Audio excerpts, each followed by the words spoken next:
চাওক, প্ৰতিবাদ কোনোবাই কৰে আমি আপত্তি নকৰোঁ, কিন্তু আইন হাতত ল'লে বা ৰাস্তাত নামি টামি আহিলে বাকী সম্প্ৰদায়ো ৰিয়েক্ট কৰিব। আৰু অসমখন তেনেকুৱা জেগা নহয়, আপুনি যদি ৰাস্তাত ওলাই আহে আপোনাক বেয়া পোৱা মানুহো থাকিব। সেইকাৰণে প্ৰতিবাদ স্মাৰক পত্ৰ দিয়াত একো আপত্তি নাই, মই একো বেয়া নাপাওঁ, কিন্তু কোনেও আইন যাতে হাতত তুলি নলয়।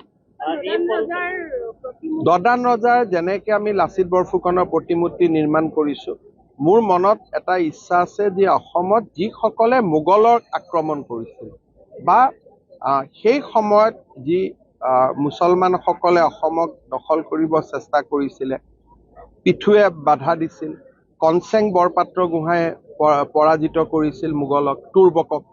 তাৰপিছত পিঠুৱে তুৰ্বকক পৰাজিত কৰিছিল, দদানে যুঁজিছিলে। এই গোটেই জাতীয় বীৰসকলৰ ধুনীয়া ধুনীয়া প্ৰতিমূৰ্তি আমি যেনেকে যোৰহাটত হৈছে, তেনেকে একোটা অঞ্চলত সতী সাধনীৰ আমি নিৰ্মাণ কৰিম। আপোনালোকে খুব দুই এদিনতে এই বিষয়ে ভাল খবৰ শুনা পাব। বিহুৰ বতৰত এটা ভাল খবৰ লাগে, ৰাজ্যক চবে বিচাৰি আছে। যোৱাকালি ক'লোৱে, এতিয়া কেইবাটাও কাম আমাৰ হাতত আছে। 1 কোটি মানুহে একেলগে অমূৰ আপোনাৰ দেশ গাব 8 ছেপ্টেম্বৰৰ পৰা ভূপেন হাজৰিকা।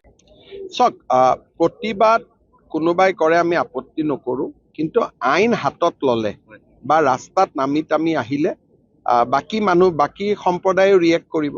আৰু অসমখন তেনেকুৱা জেগা নহয়, আপুনি যদি ৰাস্তাত ওলাই আহে আপোনাক বেয়া পোৱা মানুহো থাকিব। সেইকাৰণে প্ৰতিবাদ স্মাৰক পত্ৰ দিয়াত একো আপত্তি নাই, মই একো বেয়া নাপাওঁ, কিন্তু কোনেও আইন যাতে হাতত তুলি নলয়।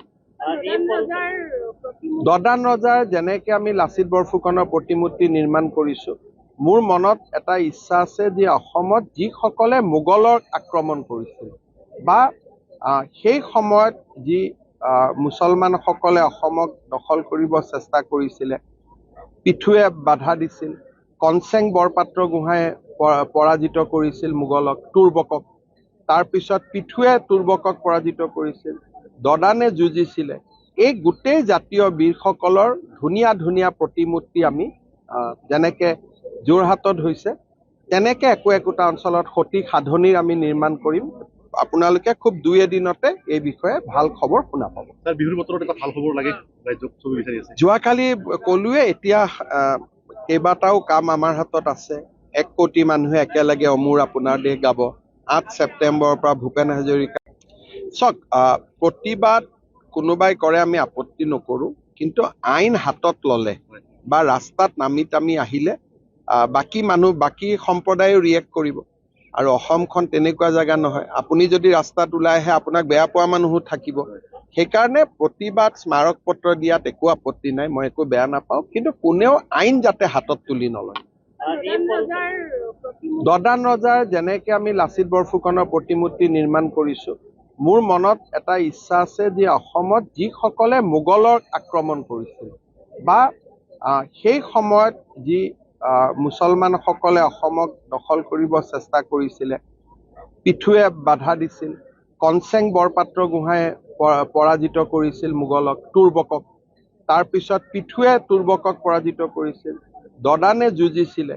এই গোটেই জাতীয় বীৰসকলৰ ধুনীয়া ধুনীয়া প্ৰতিমূৰ্তি আমি যেনেকে যোৰহাটত হৈছে, তেনেকে একোটা অঞ্চলত সতী সাধনীৰ আমি নিৰ্মাণ কৰিম। আপোনালোকে খুব দুই এদিনতে এই বিষয়ে ভাল খবৰ শুনা পাব। বিহুৰ বতৰত এটা ভাল খবৰ লাগে, ৰাজ্যক চবে বিচাৰি আছে। যোৱাকালি ক'লোৱে, এতিয়া কেইবাটাও কাম আমাৰ হাতত আছে। 1 কোটি মানুহে একেলগে অমূৰ আপোনাৰ দেশ গাব 8 ছেপ্টেম্বৰৰ পৰা ভূপেন হাজৰিকা।